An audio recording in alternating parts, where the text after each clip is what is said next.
Bismillahirrahmanirrahim. Assalamualaikum warahmatullahi wabarakatuh. Waalaikumsalam warahmatullahi wabarakatuh. Alhamdulillah. Alhamdulillahilladzi hadana li hadza wa ma kunna linahtadiya laula an hadana Allah. Wassalatu wassalamu ala asrafil anam wa ala alihi wa ashabihil kiram, amma ba'd. Bapak-bapak dan saudara-saudara kaum muslimin dan muslimat jamaah subuh, insyaallah dimuliakan Allah Subhanahu wa taala. Alhamdulillah, tidak ada kalimat yang paling abdal yang senantiasa diucapkan dalam hidup ini kecil selain kalimat alhamdulillah. Bukan kalimat alhamdulillah yang senantiasa kita ucapkan merupakan manifestasi rasa syukur kita kepada Allah Subhanahu wa taala, di mana sampai detik ini alhamdulillah kita masih bisa bernapas, masih bisa menggerakkan anggota badan kita, masih bisa melangkahkan kaki ke masjid, masih bisa kita duduk setelah salat subuh. Kan banyak saudara-saudara kita setelah salat subuh balik, tapi kita masih menetap. Alhamdulillah, tentu yang terbaik daripada yang lebih cepat balik. Semoga saja setiap langkah dan ayun tangan kita menuju rumah Allah dihitung Allah sebagai ibadah dan diberikan pahala yang berlipat ganda. Amin. Pada subuh hari ini kita berada pada malam ke-16. Dari hari ke hari kita lewati bersama dengan mengisi berbagai macam amal ibadah untuk mempersiapkan bekal menuju Allah Subhanahu wa taala. Di dunia ini tujuan pokok daripada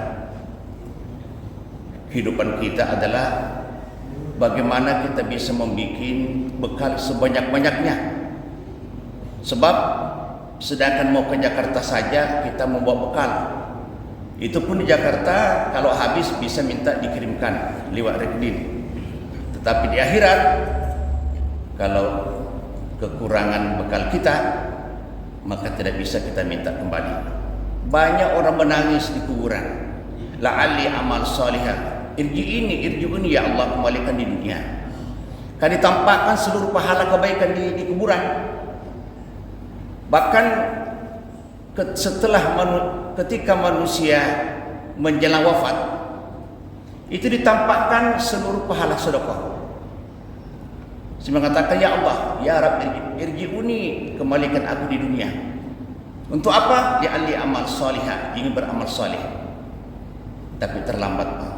Oleh karena itu, mari kita pada bulan suci Ramadan ini memanfaatkan, memaksimalkan beramal saleh agar kelak kita menjadi orang-orang yang sukses di dunia wal akhirah. Di dalam Islam ada disebut dengan syariah. Yang kedua ada disebut dengan tarekat. Ada disebut dengan hakikat, ada namanya ma'rifah. Ini semua jalan menuju Allah Subhanahu wa taala. Langkah pertama yang paling adalah syariah. Syariah itu adalah aturan-aturan Allah, ketentuan-ketentuan syariah. Harus dipahami baik syariah berkenaan dengan kita sebagai hamba Allah, dengan Allah, maupun berkaitan dengan sesama manusia, namanya muamalah.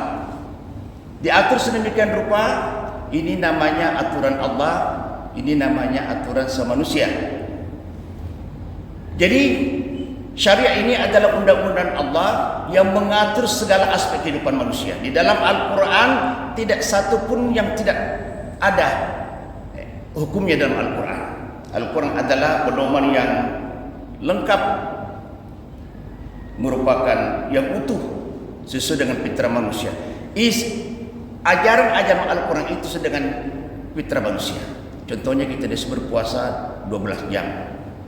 Itu sesuai dengan kemampuan manusia. Cobalah kita disuruh puasa 24 jam. Pasti bertentangan dengan fitrah manusia. Jadi seluruh ajaran Islam sesuai dengan fitrah manusia. Manusia dapat melaksanakan seluruh perintah-perintah dalam Al-Quran. Jadi diatur. Syariah ini adalah tentu namanya tarekat. Tarekat ini mengaplikasikan syariah. Apabila bapak sudah melaksanakan salat, puasa, zakat, haji, bermuamalah dengan baik, berarti bapak sudah mengaplikasikan daripada syariat itu sendiri. Nah, setelah bapak melaksanakan tarekat bekerja, tentu ada buah, tentu ada hasil. Hasil inilah bapak dan tidak nampak. Hanya orang bersangkutan yang merasakan. Syariat kelihatan, tarekat kelihatan, tapi ketika mendapatkan buah daripada syariat hakikat tarekat, maka hanya orang bersangkutanlah yang merasakan hakikat. Hakikat itu tidak bisa diucapkan dengan lidah, tapi dirasakan sendiri. Nah, setelah manusia sudah tarekat, sudah syariatnya bagus, sudah bagus hakikat tarekatnya bagus, kemudian mendapatkan buah, nanti ada Allah Subhanahu wa taala memberikan cahaya di dalam hati seseorang, sehingga cahaya itulah melihat ma'rifatullah. Ma'rifat mengenal Allah, tidak ada orang mampu.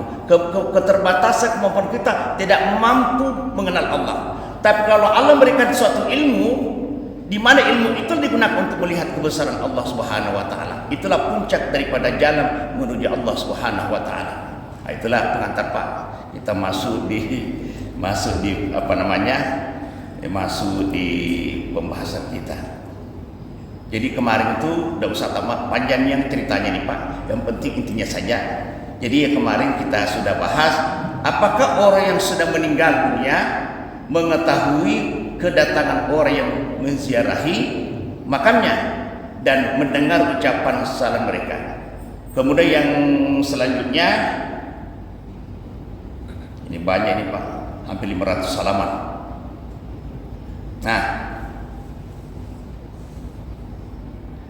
yang kedua, apakah ruh orang-orang yang sudah meninggal dunia bisa saling bertemu, berkunjung dan saling mengingat? Itu judulnya Pak. Apakah ruh orang-orang yang sudah meninggal dunia bisa saling bertemu, berkunjung dan saling mengingat? Pertanyaan ini merupakan hal penting. Adapun jawaban atas pertanyaan ini adalah sebagai berikut. Sesungguhnya ruh itu terbagi menjadi dua. Ruh yang mendapat siksa dan ruh yang mendapat nikmat. Ruh yang mendapat siksa sibuk dengan siksa yang menimpa sehingga tidak bisa saling berkunjung dan bertemu. Adapun ruh yang mendapat nikmat akan bebas dan tidak tertahan sehingga bisa saling berkunjung dan bertemu serta saling mengingat apa yang pernah terjadi di dunia dan apa yang akan dialami para penghuni dunia lainnya. Setiap ruh bersama pendampingnya yang menyerupai amal perbuatannya. Ruh Nabi kita Muhammad SAW berada di Rafiqatul A'la, tempat yang sangat tinggi. Allah berfirman, "Wa may yuti Allah wa rasulahu fa ulaika alladzina an'ama Allahu 'alaihim minan nabiyyin was-siddiqin was-shalihin wa hasuna ulaika rafiqa."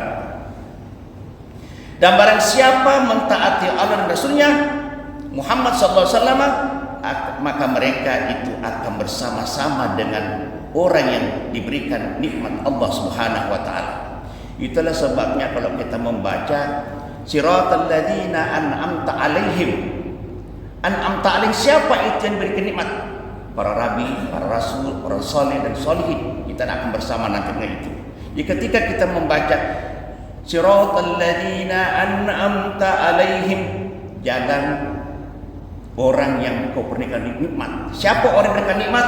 Di sini katakan adalah para nabi, para siddiqin, para salih. Wa hasuna ulaika rafiqa. Orang-orang yang mati syahid dan orang-orang yang saleh, mereka itulah teman yang sebaik-baiknya. Jadi orang-orang yang benar-benar menjalankan perintah Allah Subhanahu wa taala dengan benar nanti akan dikelompokkan seperti kelompoknya Nabi.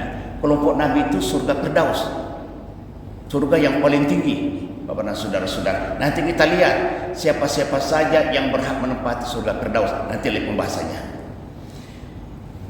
Dan barang siapa mentaati Allah dan Rasulnya, maka mereka itu akan bersama-sama dengan orang-orang yang diberikan nikmat kepada Allah, yaitu para nabi, para pencinta kebenaran, orang-orang yang mati syahid dan orang-orang yang saleh, mereka itulah teman yang baik sebaik-baiknya. Nah, kebersamaan ini berlaku di dunia, di alam barzakh, dan pada hari pembalasan. Seseorang akan bersama dengan orang-orang yang dicintainya pada 3 fase kehidupan ini. Jarir meriwayatkan dari Mansur, dari Abu Duha, dari dari Masyiruh, dan berkata para sahabat berkata kepada beliau, tidak sepatutnya kita berpisah dengan engkau di dunia ini. Jika engkau wafat, engkau akan meninggalkan di atas kami sehingga kami tidak bisa melihat engkau lagi. Oleh karena itu Allah menurunkan ayat, dan barang siapa mentaati Allah dan Rasulnya, maka mereka itu akan bersama-sama dengan orang yang diberikan kenikmatan oleh Allah Subhanahu wa taala, yaitu para nabi, para pencinta kebenaran, orang-orang yang mati syahid dan orang-orang saleh. Mereka itulah teman yang baik sebaik-baiknya. An-Nisa ayat 69. Asy-Syaibni berkata, seorang dari kalangan Ansar datang menemui Rasulullah dalam keadaan menangis. Bila bertanya, mengapa engkau menangis? Orang Ansar itu menjawab, wahai Nabiullah, demi Allah yang tidak ada Tuhan yang berhak disembah kecuali Dia, engkau lebih aku cintai daripada cintaku kepada keluargaku dan hartaku. Demi Allah tidak ada Tuhan yang berhak disembah selain Dia. Demi Allah engkau lebih aku cintai daripada cintaku pada diriku sendiri. Ketika sedang bersama istriku, aku ingat engkau, lalu pun menarikku. Tetapi aku ingin selalu melihatmu. Tiba-tiba aku ingat, jika engkau meninggal dunia dan aku pun meninggal dunia, saat itulah aku sadar bahwa aku tidak akan bisa berkumpul lagi dengan engkau kecuali di dunia saja. Engkau akan ditinggalkan bersama para nabi, dan jika engkau masuk surga, aku akan berada di tempat yang lebih rendah dari tempat. Jadi ada seorang sahabat risau, di dunia ini kita bisa bersama-sama, tapi di akhirat nanti apakah kita masih bisa bertemu atau tidak, atau bisa bersama-sama, Bapak dan saudara-saudara.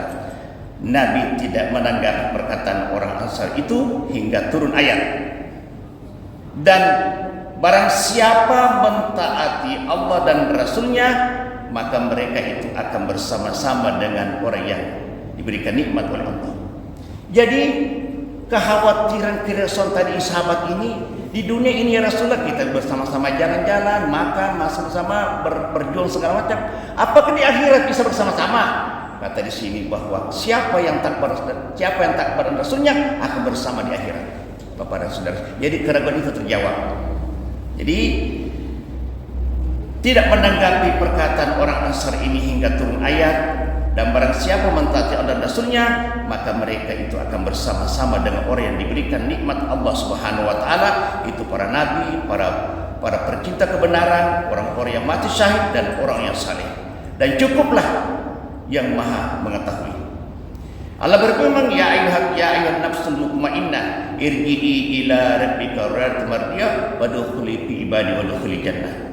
Wahai jiwa yang tenang, kembalilah kepada Tuhanmu dengan hati yang ridha dan ridha, maka masuklah ke dalam golongan hamba-hambaku dan masuklah ke dalam surga.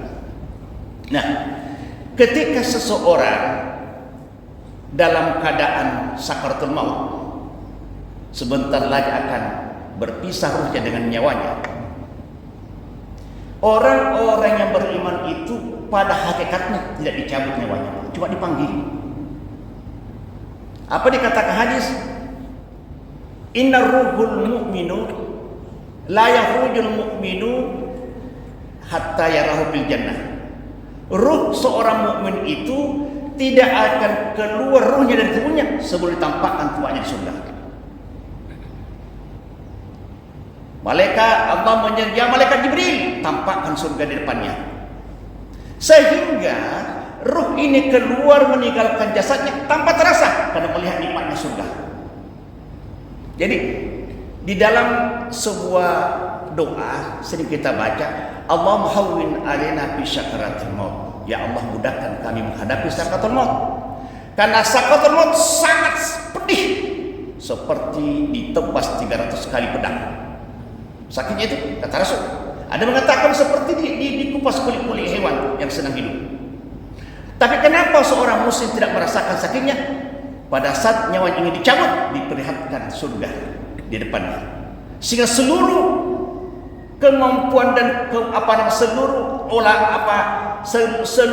keinginannya, seluruh panca inderanya akan tertuju kepada tempat di surga, maka keluar ruh meninggalkan tubuh tanpa terasa. Sebagaimana diceritakan dalam Al-Quran ketika Sulaiha ada kasusnya dengan Nabi Yusuf alaihissalam, tersebar di mana-mana bahwa istri raja dia jatuh cinta kepada anak angkatnya. Bagaimana Sulaiha ini untuk mengembalikan nama baiknya, mengadakan satu acara, lalu dipanggillah semua perempuan-perempuan yang membicarakan tentang kelemahan daripada Sulaiha. Begitu dia datang, dibagikanlah pisau dengan semacam bawang untuk dikupas-kupas. Begitu perempuan yang hadir sementara dikupas-kupas, dimunculkanlah Yusuf. Semua mata perempuan tertuju pada Yusuf, terpotong-potong tanpa terasa karena melihat kecintaan Yusuf. Macam itu juga orang beriman, karena melihat tempatnya di surga tanpa terasa keluar. Nyawa yang mana itu? Mutmainnah apa? Irji'i. Ya ayuhan nafsul mutmainnah, wahai jiwa tenang, irji'i ila, kembalilah kepada Tuhanmu dalam keadaan ridha dan ridha. Padkhuli fi ibadi, diangkatlah ruhnya ke atas langit. Kata Allah, ruh siapa itu? Ruhnya mutmainnah, selama hidupnya taat kepada Rasulnya. Kata Allah, padkhuli fi ibadi, masuklah dalam hamba-hamba dan masuk dalam surga. Masuk dalam surga kepada saudara-saudara. Jadi dan bahkan ada mengatakan Rasulullah akan hadir bersama-sama orang mukmin bersama dengan Jibril ketika manusia ingin menghempuskan nafas terakhir. Ternyata orang ini termasuk orang yang taat kepada Allah dan berjuang demi Islam, akan hadir bersama Jibril menyaksikan kepergian ruhnya, sehingga benar-benar ditampakkan di sayap surga itu oleh malaikat Jibril. Dia maksud masuklah ke dalam golongan mereka dan berkumpullah bersama mereka. Inilah yang difirmankan kepada ruh saat meninggal. Ya ayyuhan nafs. Tapi orang-orang yang non-Islam itu Pak, itu menurut ceritanya orang non-Islam, kalau dia meninggal dimasuk ke dalam kabar, baru dikunci. Terjadilah apa yang terjadi di situ, pokoknya loncat apa jungkir balik segala macam. Begitu berhenti, tidak ada lagi bunyi-bunyi, baru buka pintunya. Beda kata buat Islam. Coba materi bilang, ya tenang. Ya. Tapi orang-orang yang durhaka kepada Allah memang akan merasakan pedihnya dan sadisnya sakaratul maut. Subhanallah. Sehingga lidah akan keluar, gigi bisa keluar, saking sakitnya namanya sakaratul maut. Luar biasa. Makanya Nabi ketika ingin menghempuskan nafas terakhir, dia terucap, Allahumma hawwin alaina fi sakaratil maut. Bukan main sadis kepada saudara-saudara. Nah, dari kisah Isra Mi'raj yang disebutkan dalam hadis Abdullah bin Mas'ud, ia berkata ketika Nabi mi'rajkan, beliau bertemu dengan Ibrahim, Musa dan Isa. Lalu mereka saling mengingatkan akan hari kiamat. Maka lebih dahulu mereka menanyakan kepada Ibrahim.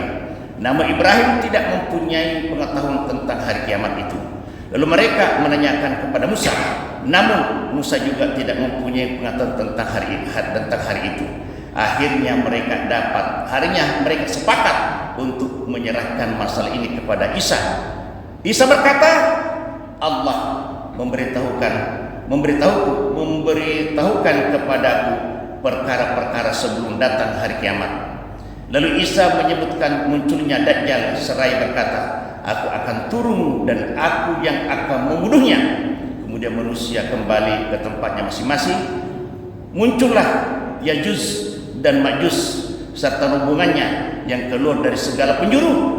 Mereka tidak melewati air melainkan minum hingga habis. Tidak melewati sesuatu melainkan merusaknya. Kemudian manusia memohon kepadaku. Lalu aku berdoa kepada Allah agar mematikan mereka. Namun bumi memohon kepada Allah karena ia tersiksa oleh bau bangkai mereka. Manusia memohon lagi kepadaku, aku pun berdoa kepada Allah agar pengiriman air dari langit menghanyutkan jasad mereka, lalu melemparkannya ke dalam laut. Kemudian gunung-gunung meletus dan bumi daratan menjadi satu hamparan. Lantas Allah memberitahu padaku bahwa jika hal itu terjadi, itulah hari kiamat bagi manusia. Wanita yang hamil tidak lagi diketahui oleh keluarganya kapan ia akan melahirkan bayinya, pada waktu siang atau malam. Hadis ini disebutkan oleh Hakim Baihaqi yang lainnya. Hadis ini menunjukkan merupakan dalil yang menyebutkan bahwa ruh-ruh itu saling mengingat tentang ilmu. Allah juga telah mengabarkan tentang keadaan para syuhada, bahwa mereka itu hidup di sisi Allah. Mereka mendapatkan limpahan rezeki, mereka mendapatkan kabar gembira karena akan bertemu dengan para syuhada lainnya yang akan menyusul sesudah mereka. Mereka mendapatkan kabar gembira berupa nikmat Allah Subhanahu wa taala dan karunia-Nya. Ini semua menunjukkan tentang pertemuan mereka yang bisa dilihat dari tiga sisi. Pertama, para syuhada hidup di sisi Allah Tuhan mereka.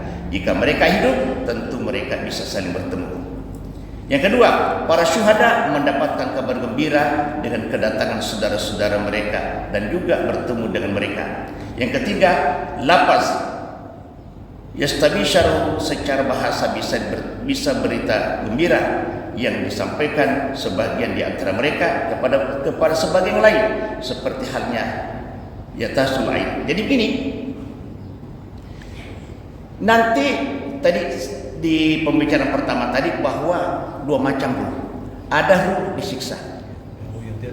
disiksa, tapi ruh yang mendapatkan nikmat Allah bebas kemana-mana dia, bertemu sesamanya orang-orang yang para syuhada, para nabi dan segala macam para saudara-saudara. Jadi memang judulnya tadi itu, apakah ruh orang-orang yang sudah meninggal dunia bisa saling bertemu? Bisa. Sebagaimana di bahwa kita memang jangan khawatir. Makanya kita kalau baca Fatihah ketika ini Shiratal Mustaqim, kita nanti akan bersama Rasulullah SAW di surga Firdaus. Yakin, dan yang penting yang kita jaga adalah istiqamah dan menjalankan perintah Allah Subhanahu wa taala. Jangan sampai berubah, jangan sampai berhaluan. Apapun yang terjadi, sekali mengucapkan la ilaha illallah sampai darah titik penghabisan tetap la ilaha illallah. Insyaallah kalau istiqamah nanti akan bersama dengan para syuhada, para sahabat dan para Rasulullah sallallahu alaihi wasallam. Sebagaimana yang dikatakan tadi sahabat yang lain, ya Allah ya Rasulullah, kalau di dunia ini kita bisa bertemu, bisa kemana-mana, tapi di akhir nanti kata jangan khawatir. Kalau kau tetap istiqamah menjalankan perintah Allah, kita akan bersama-sama di akhirat. Amin ya rabbal alamin. Akhirul kalam, wabillahi taufiq wal hidayah. Assalamualaikum warahmatullahi wabarakatuh.